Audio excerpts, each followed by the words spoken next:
more reasons why Samsung's going to take the biggest W possible with releasing the Galaxy Z Flip Fan Edition. The Z Flip Fan Edition is just going to use the Z Flip 6 display panel.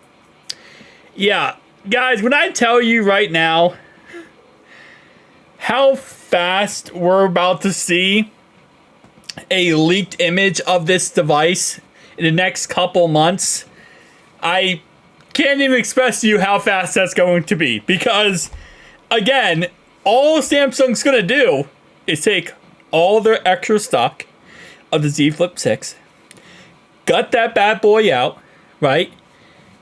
Put it in a cheaper chassis, and bam, you're done. Put that for the Z Flip's special edition. That's all they're going to do. So, imagine the Z Flip 6 in a plastic build. That's really all you have to imagine when it comes to the Z Flip special fan edition. Call it special edition. The fan edition is literally just that. Which, again, I'm very excited for just because of what it's going to push when it comes to the market. It's going to create this new atmosphere where obviously Motorola's already doing this same type of concept with a budget flippable phone. Now Samsung's doing it. Google is going to eventually come out with their series. I would guess sometimes in the next 2 years, OnePlus is going to start rebranding Oppo's fine-end flip phones. We're just going to get this endless cycle of very good budget flippable phones, which every company's is going to start competing against one another.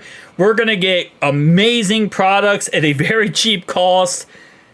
It's going to be a beautiful future for this market.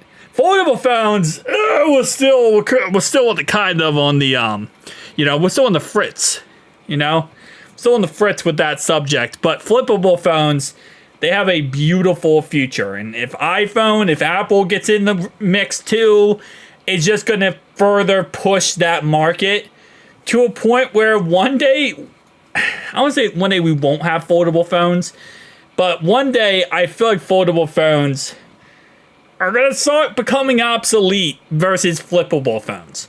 Just because of one, how cheap they are, two, how easy they are to manufacture, three, the profit margins, and four, it's just easier for the average consumer to get.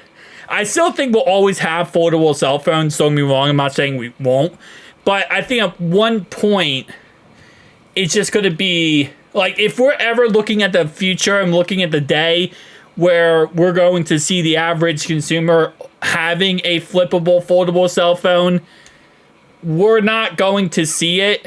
We're going to see it be a flippable phone rather than a foldable phone. Again, I'm not saying foldable phones aren't going to be, a thing anymore in the future. But it's just, I feel like there's going to be a day now, especially if we get to these budget type phones, that almost, not every single person, but a majority of the public will either have this as a daily driver or maybe a secondary device. Especially if durability gets better and, these budget phones just keeps getting worked on and perfected and becoming almost to a point where they're better than most flagships. That's going to be a huge thing. But again, that's the future. We're in the right now. Right now, foldable phones are still king in my opinion. I still love them, but flippable phones are getting better. Don't sleep on them. Let's go, Samsung. Let's get it, guys.